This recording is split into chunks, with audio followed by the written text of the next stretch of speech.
Remote, beautiful, mysterious, unique. Islands are worlds of their own. Places apart where life has evolved differently. But in our modern interconnected world, islands are also part of a global community that's changing, for better or worse. In this series, we're exploring the lives of islanders.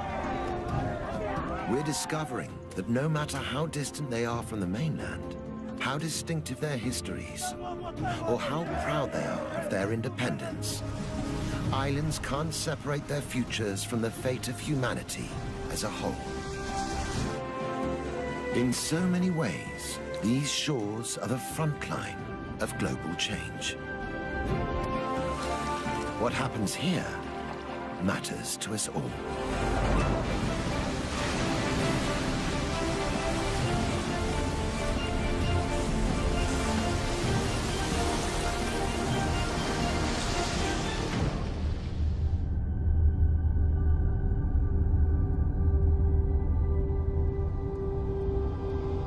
Amid the vast expanse of the South Pacific, isolated by the endless blue, is the Republic of Fiji.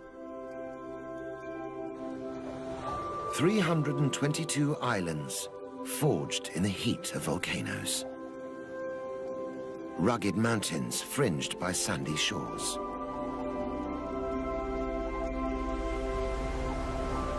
Behind the shelter of its coral reefs, Fiji nurtured a vibrant and unique way of life.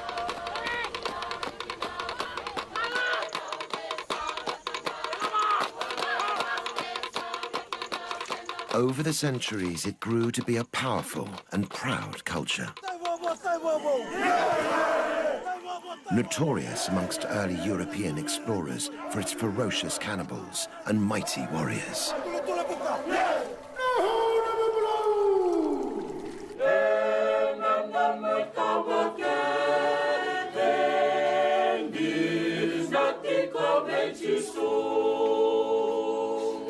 When the British imposed their rule, they brought Western ways and Christianity. They also brought waves of immigrants to farm fertile fields of sugarcane. Indian labourers, whose presence here was a trigger for conflict and violence.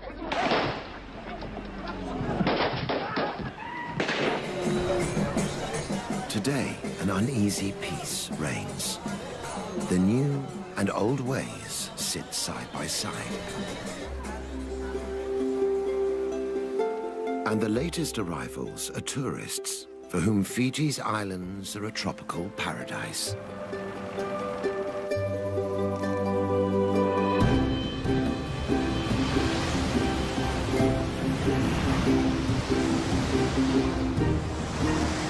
But new waves of change are looming.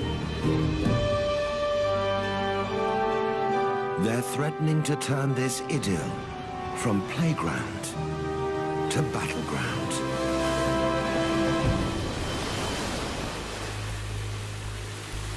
Sometimes the danger is all too obvious.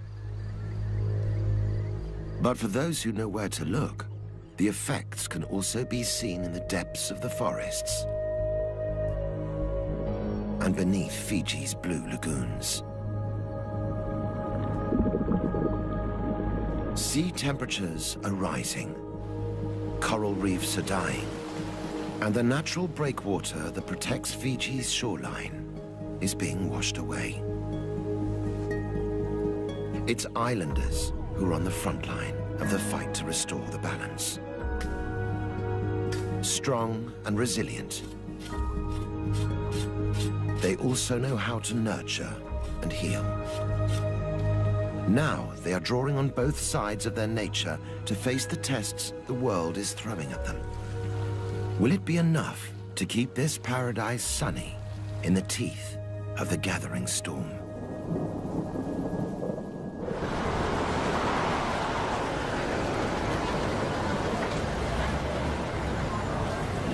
Today, Most of Fiji's 1 million population lives on the big island of Viti Levu. The capital, Suva, and a dozen other towns pulse to an urban beat. But outside the cities, life is organized along traditional lines. Head a few kilometers off the southern shore of Viti Levu to the island of Benga, and the importance of the old ways is clear to see.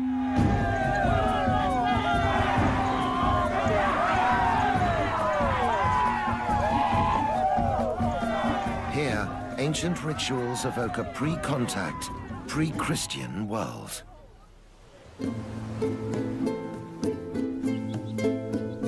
Distanced from the mainland, life moves at its own pace on Benga.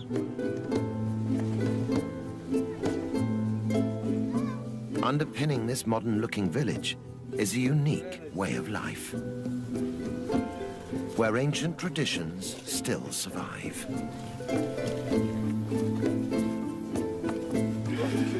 Villagers live as a collective, sharing the work and the wealth amongst themselves.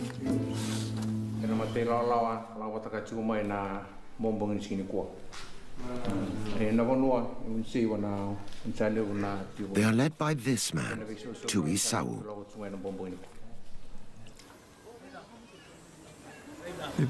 It is good to have a chiefly leadership in the village. It allows us to look after the village and, more importantly, the welfare of our villagers. Today, Tui has ordered the villagers to prepare for an incredible ritual, which proves the power of the old tribal ways. They fire up the lovo, or ground oven, for a celebratory feast. Every family has a specific role to play. But the ritual preparing of the feast isn't just about nourishing the body. It's one of the ways in which village children are taught to respect their tribal traditions. For Tuvalu, it's crucial to ensuring the old ways survive. It's important to teach them the right protocols, how to behave, and the different roles they must adopt in the village. But across the ocean, winds of change are blowing towards Benga. I think the Western way of living in Suva has a negative effect on our lives. It's easier to look after the village when there is one way of life and everyone is united. One custom that Tuvalu is determined to safeguard is Vila Vila Irevo, or literally, jumping into the oven. We know it as firewalking.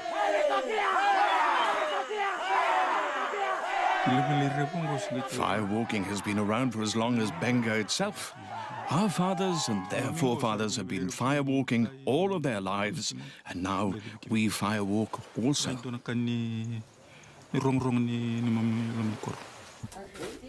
Firewalking is just for men, but everyone's involved in weeks of preparations. For the performers, getting ready for the ritual requires certain personal sacrifices. There are a few taboos. The most important is that the firewalkers must not sleep with their wives for 4 nights beforehand, and they can't eat coconut or burnt foods either. Before the firewalking, a ceremonial meke evokes the Sau tribal spirit.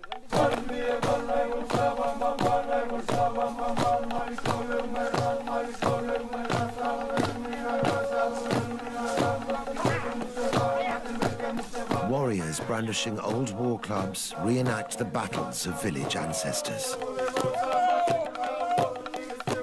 For centuries, these meke have been used to keep the past alive, and even to predict the future.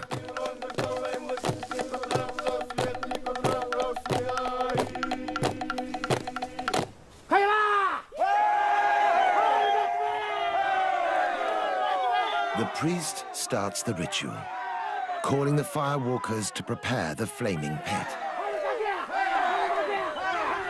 It's vital everyone follows instructions.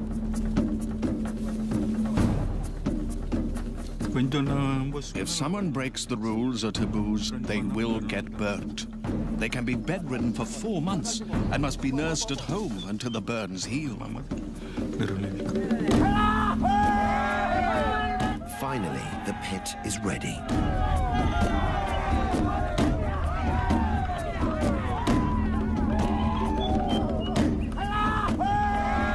One by one, the Sawu tribesmen brave the scorching heat to walk in the footsteps of their ancestors.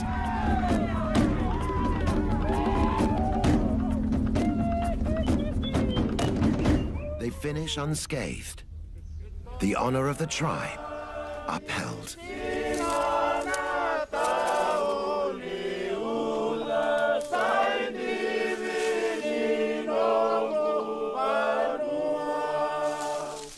But Tuvalu knows the isolation of the island can only protect its people for so long.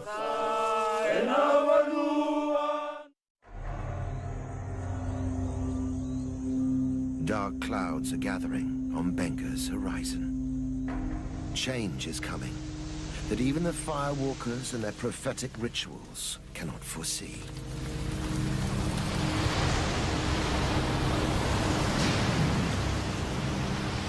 It won't be the first time waves of unexpected change have washed over these islands.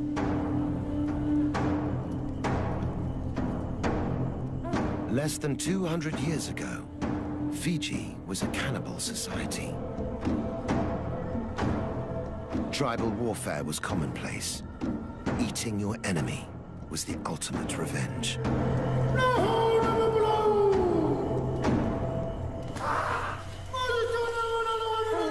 Christian missionaries from Europe set out to rid the islands of cannibalism.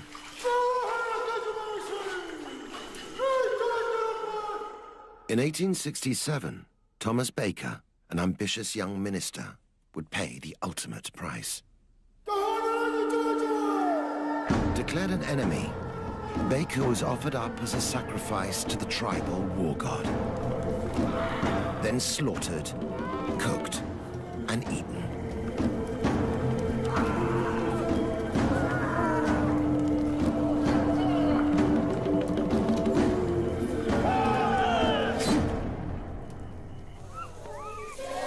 But Baker's sacrifice was not in vain.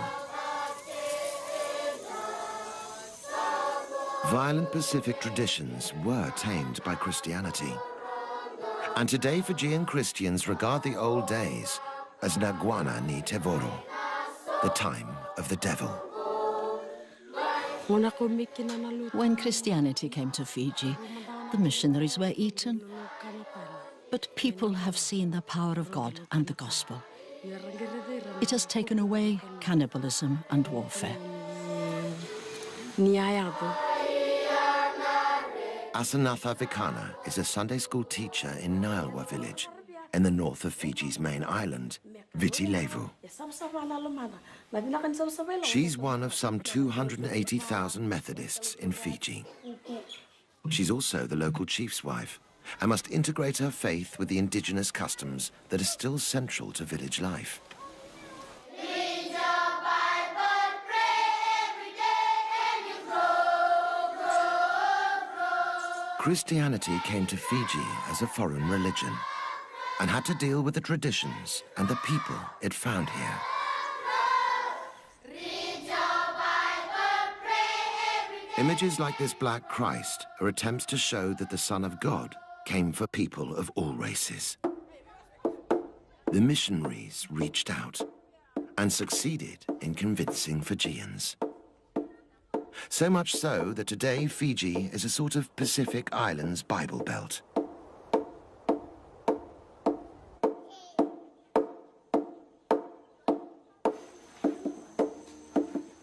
Although the days of tribal warfare are behind them, the villagers still have a tribal approach to worship. Christianity here is a real communal event.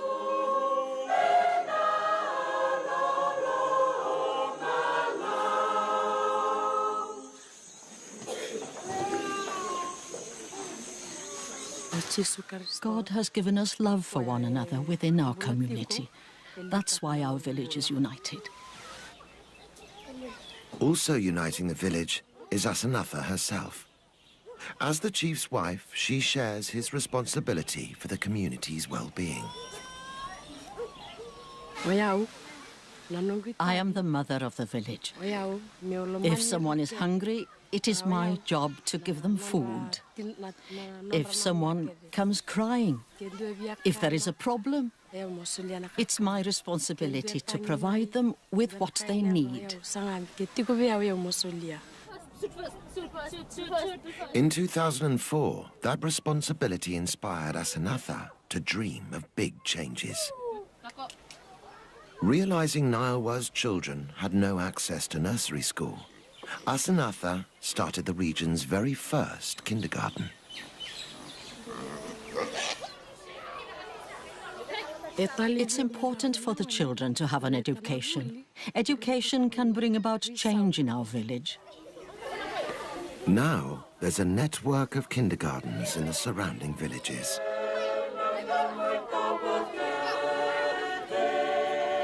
Throughout her campaign, it's been Asanatha's faith that sustained her.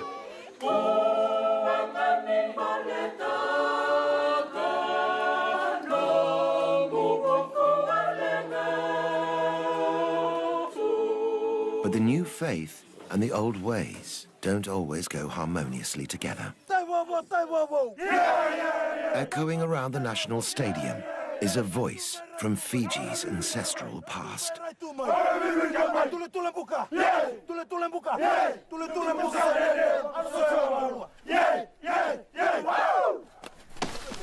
The Thimbi is an ancient war chant. These days it sends the Fijian rugby team into battle.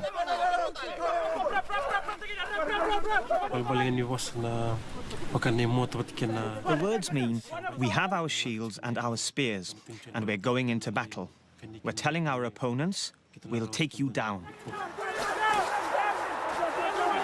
Now the Thimbi has become a rallying cry for ancient customs threatened for being unchristian.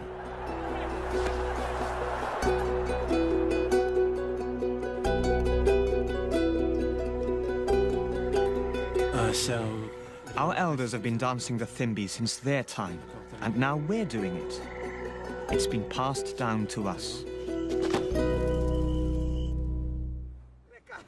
Sireli Nakalavuki performed the Thimbi in over 20 matches. The Thimbi makes you feel strong as you prepare for battle. It psychs you up, ready for the game.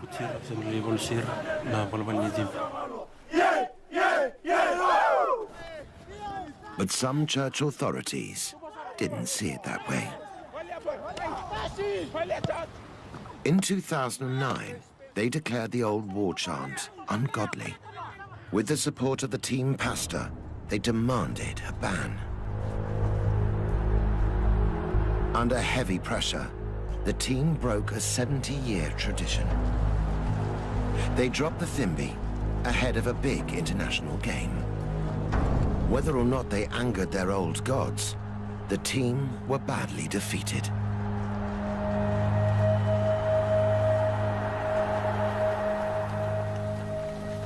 For rugby fans across Fiji, this was the cue to tackle the authorities head-on.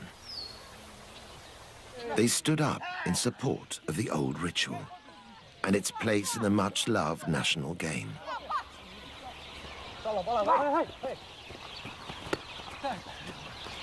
Like Christianity, rugby was brought here by Europeans, and it's been passionately embraced.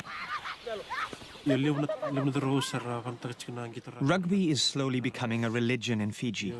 There's a lot of support and encouragement for rugby in the villages.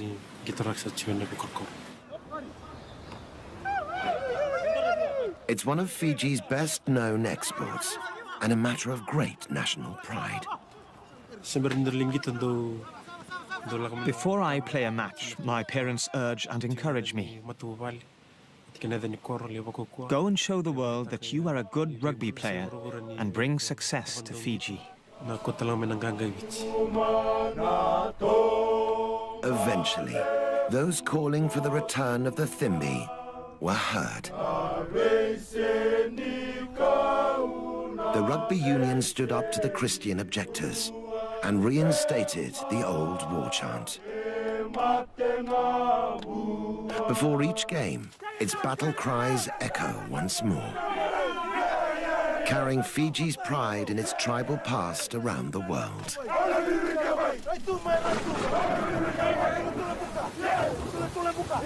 But while the team represent their nation with pride, the future of their island looks dangerously uncertain.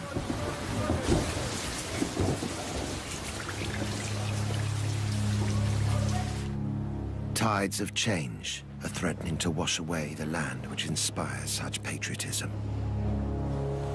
Fiji and the whole world is feeling the effects of climate change. A big factor on the island is the El Niño weather pattern. When warm sea currents and trade winds weaken or change direction off the South American coast, El Niño can cause dramatic variations in weather. In Fiji, it's happening more and more frequently. Extreme droughts and severe storms ravage the land. Beneath the waves, the destruction continues. Warming seas are killing the algae that sustain the great coral reefs. It's these reefs that stand between the tempest of the Pacific and Fiji's vulnerable coastline. Without them, islanders can only watch as high tide threatens to engulf their homes. Graves that once lay under coconut trees now lie under the waves.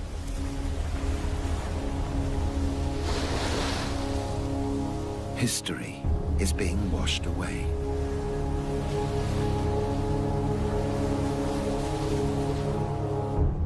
"90% of Fiji's population live along the coast. Many are wondering if it's time to head for the hills.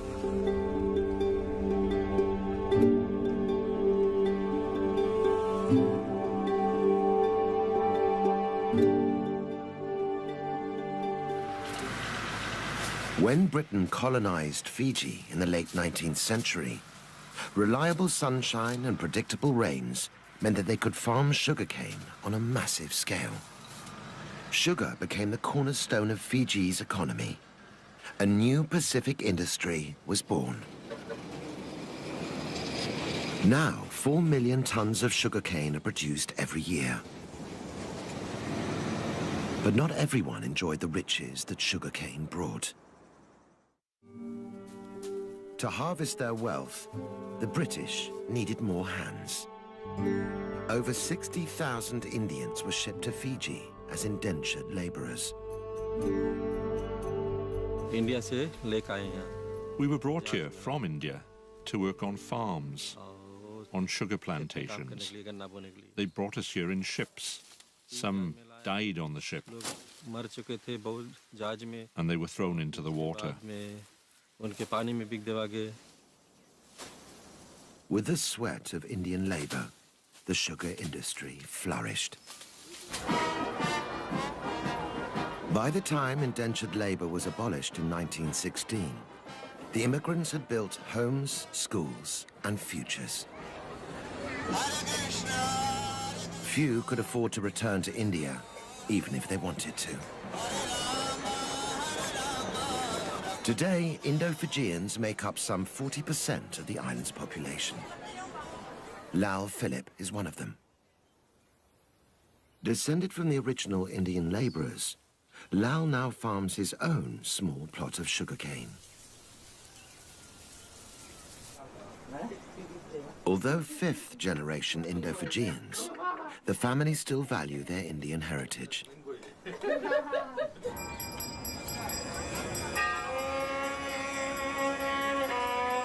Their Indian spirituality has taken root in their adopted homeland.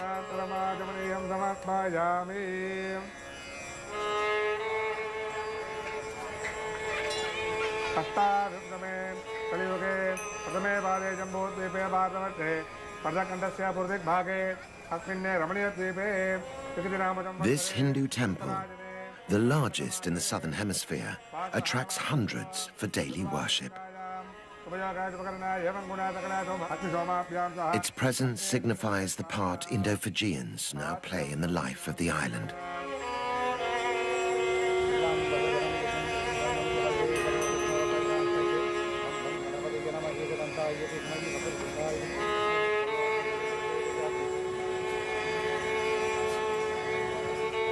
Inside, the devoted worship Lord Murugan, the guardian deity of the seasonal rains. But is he hearing their prayers? 1996-97 was a very dry season. The cattle started to die and food was scarce. It was very difficult. We thought that we might not survive the drought. So many of our cattle died. The drought of 1997 was no exception. Records show that over the past 20 years, Fiji has been more drought-prone than ever before. It used to rain in December, January, February. Now we don't see rain, and it's too dry. Without rain, the sugarcane doesn't grow well, and the crop yield decreases day by day. The country is facing hard times.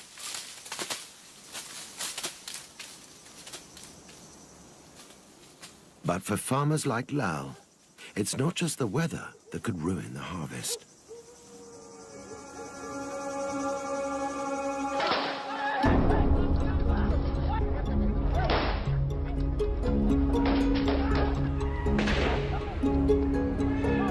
"30 years of political instability have rocked this island republic. The conflict stems from ethnic tensions between indigenous and Indian Fijians. In the past, those resenting the Indian presence took matters into their own hands. Blood was spilt on both sides. Fueled by these tensions, 4 governments were overthrown. Thousands of Indo-Fijians fled Fiji. But leaving wasn't an option for Lau. I'm an Indo-Fijian. My blood is mixed. If we're born in Fiji, then we are Indo-Fijian. Today, an uneasy peace reigns in politics. But the battle to protect these islands from the El Niño effect goes on. Droughts aren't the only problem. Extreme storms also threaten livelihoods. Satendra Philip is another member of Lau's family. He harvests his crop from the sea.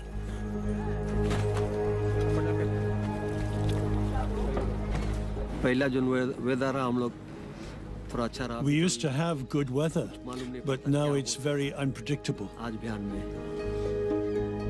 With no warning, the sea can get very rough. All sorts of changes are happening. Even on a beautiful day, beneath the calm ocean surface, there are dangerous currents of change. Powered by El Niño, they bring unseasonably violent weather. Fishermen like Satendra are caught in the eye of the storm.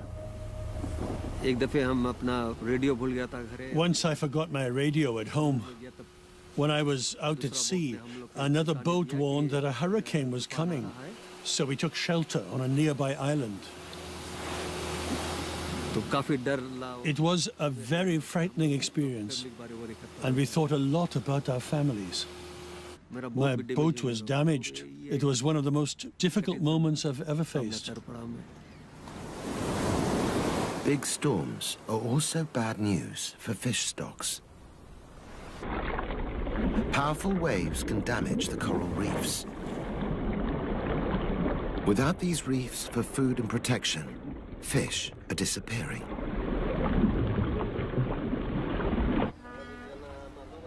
Outside the cities, half of all households depend on fishing. The changes in weather threaten their whole way of life. Their children face an uncertain future. If the extreme weather continues, it's not just the farmers and fishermen that will be affected.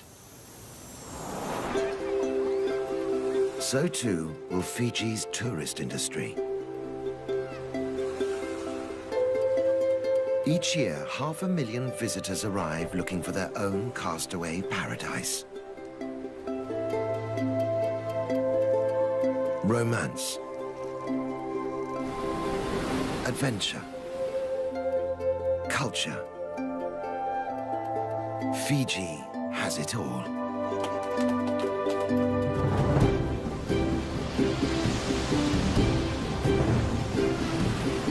Today, the island boasts one of the most popular surfing swells in the world. But as the El Niño effect continues, even the bravest will struggle to ride out the storm.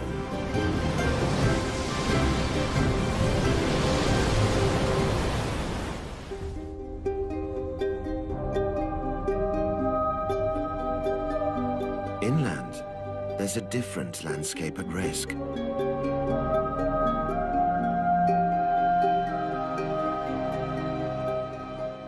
Fiji's mountainous interior is an unspoiled Eden.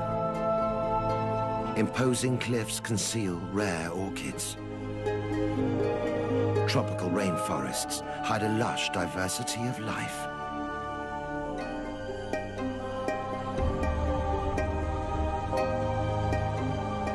Yet even Fiji's heartland is at risk from the El Niño effect.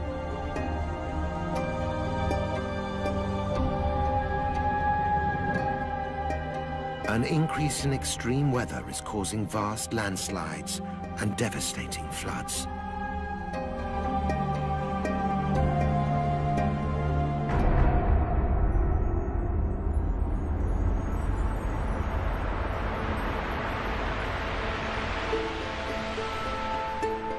Hidden in the remote Nasori highlands is a village lost in time.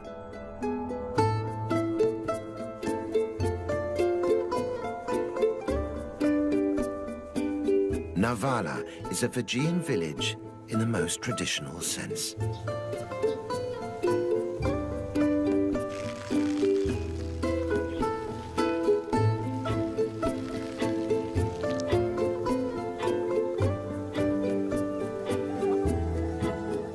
With no mains electricity, life goes on much the same as it did hundreds of years ago. Everybody works together for the good of the community. Homes are built, children are taught, and the sick are treated at no cost to the individual. But the effects of climate change are threatening this utopian idyll. Mili Sura is medicine woman to more than 500 villagers. She comes from a long line of traditional healers.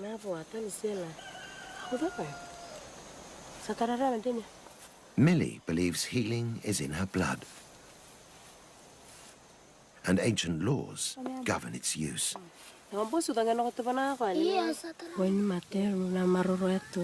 I keep my knowledge of medicine making a secret. I can't tell anyone else because if I make this knowledge public, it can reduce the effects of the medicine. Mili sees her patients every day, and their complaints are seasonal.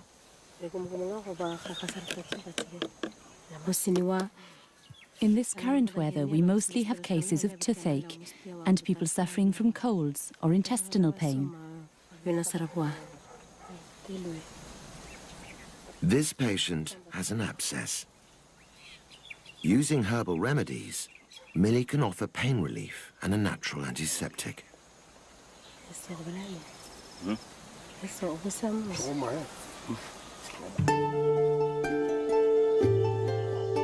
For ingredients, she's totally dependent on the huge natural pharmacy on her doorstep.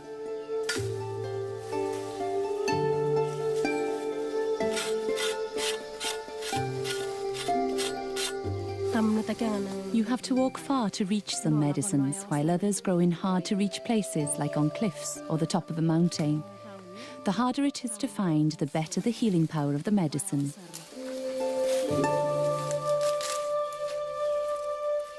These days, Millie's remedies are in great demand. The change in weather brings with it numerous infections. At times like this, lots of people come to ask me for medicine. People here have come to understand how the plants and herbs which grow around them can keep their families healthy. In Millie's hands, this wisdom can be released to heal a new generation. Take a mango tree, for instance. It can be used in lots of ways. It can be scraped and mixed with hot water and salt for gargling. And it can also be drunk to treat diarrhea.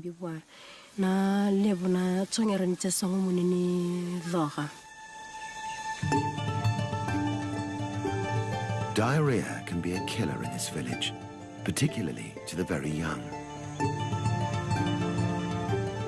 It's crucial that Millie is able to find the right plants at the right time to treat it. But the changes in Fiji's climate are putting Millie's natural pharmacy in danger. She has to walk further and further to find the plants she needs. Millie is worried that one day they won't grow at all. It's been very dry and windy. It hasn't rained for a while now. Many plants and trees thrive in wet conditions, and too much heat can destroy some medicinal plants.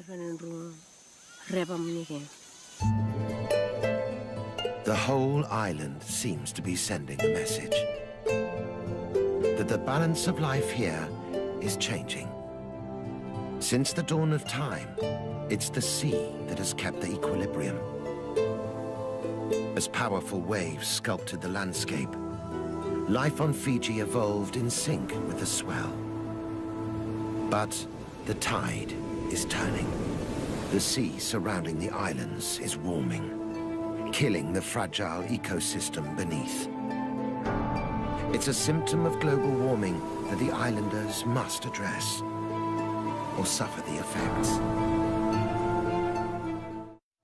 Panapasa Namali is on a mission to restore the balance of life in Fiji's waters. He's taking a hands-on approach to fulfilling the responsibility passed down to him by his tribe. I'm one of those who are called the Fishmen. I was chosen by the Levu, the High Chief of Nadroga. Our relationship with the sea began with our forefathers, and I inherit that today. As part of that legacy, Panapasa is trying to halt the damage that's going on beneath the waves, starting with the coral reefs.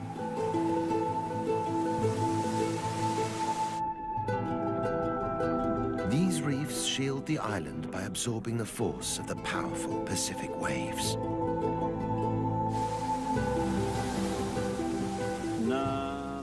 The reef is very important to us.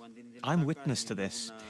During bad weather like cyclones and tsunamis, the reefs protect us from the effects. The reef is also home to many species of fish. Feeding on the coral, some fish produce and excrete tons of sand, which is key to replenishing Fiji's shoreline.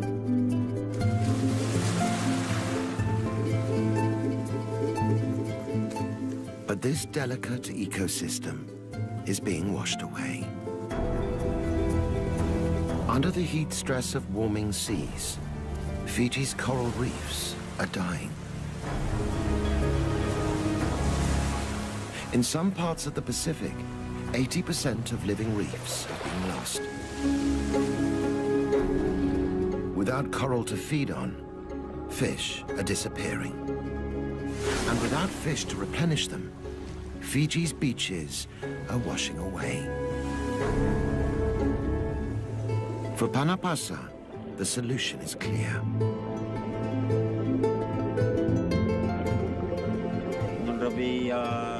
The relationship between the fish and the sea needs to be revived. We need to restore life to the waters. One way to bring back the balance is to restore the coral reefs. On the island of Moturiki, villagers are doing just that. They've started to farm coral on a scale that could make a difference. Using artificial trays to grow cuttings of wild coral, they hope to bring their reef back to life.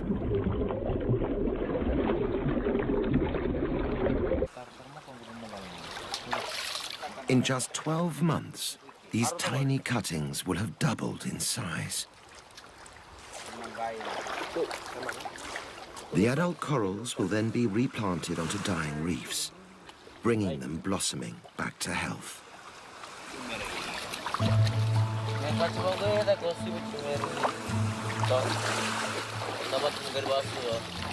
By renewing the reefs, these islanders are helping build a sustainable future for Fiji.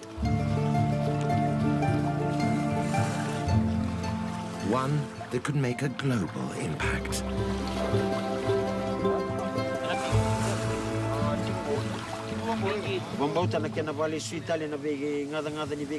I believe that if we keep making efforts to give back, to renew our water and our seas, our corals and our fish, our efforts will become known all over the world.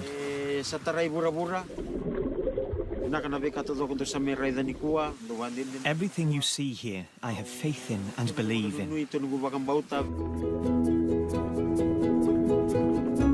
Though it's too early to see long-term results, the signs are promising. The islanders have started the fight back against climate change in Fiji.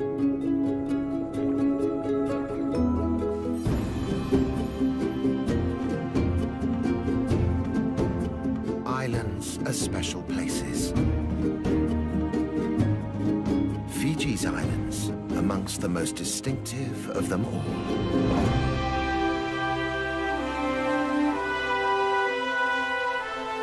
The postcard island paradise.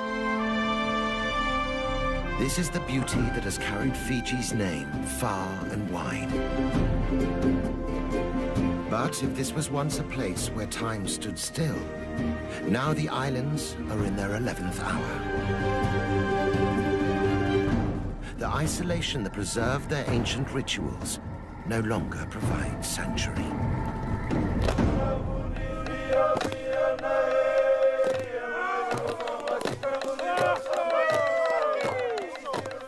Fiji's children are taught to respect traditions passed down from their fathers and to learn from the care lavished on them by their mothers.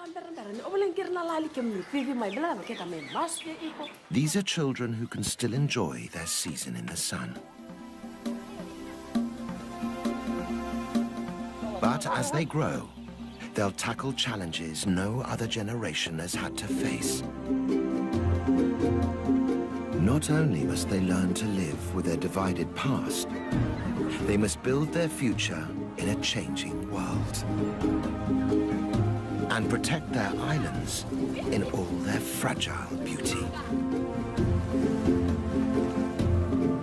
Facing new horizons, Fiji's children must adapt, even as they hold fast to the strengths their island legacy has given them. In a changing world, we all have lessons to learn from Fiji.